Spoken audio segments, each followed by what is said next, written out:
হয়েছে, সন্ত্রাসীরা পার্শ্ববর্তী দেশ ভারতে পালিয়ে গিয়েছে। বিষয়টা কীভাবে দেখছেন? আসলে নিরাপত্তা আপনি নিজে নিশ্চিত করতে পারছেন কিনা, আপনার বিষয়টা একটু বলবেন। ধন্যবাদ আপনাকে। আসলে হাদি হচ্ছে বাংলাদেশের সার্বভৌমত্ব নিয়ে কথা বলে। হাদি হচ্ছে আমাদের ইনকিলাব মঞ্চের মুখপাত্র, আপনারা ইতিমধ্যে জানেন। হাদি মানে হচ্ছে বাংলাদেশ।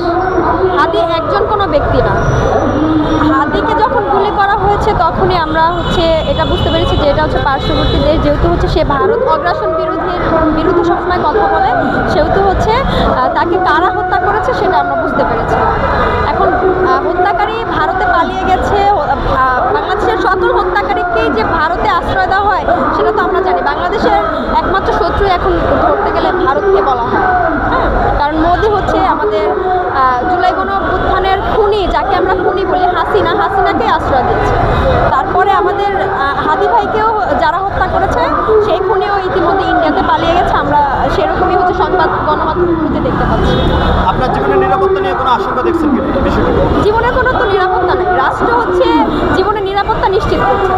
যারা এই দেশ নিয়ে হচ্ছে কাজ করে, যারা হচ্ছে জুলাইয়ের সম্মুখ সারির আন্দোলনরত শিক্ষার্থী ছিল বা জনতা ছিল, কারো জীবনের নিশ্চয়তা নেই।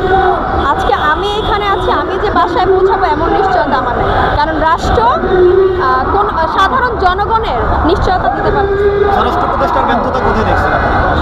স্বরাষ্ট্র উপদেষ্টা হচ্ছে আইনি যেই ব্যবস্থাগুলো আছে সেগুলো গ্রহণ করছে না, বিচার গ্রহণ করছে না। আওয়ামী লীগের প্রত্যেকটা নেতাকর্মী হচ্ছে দেখতেছি যে অ্যারেস্ট হচ্ছে, তাদের আবার জামিন হয়ে যাচ্ছে। একজন খুনির জামিন কিভাবে 3 মাসে হয়, কিভাবে 2 মাসে হয়? যে একজন খুনির বিচার কি, বিচার প্রক্রিয়া কি?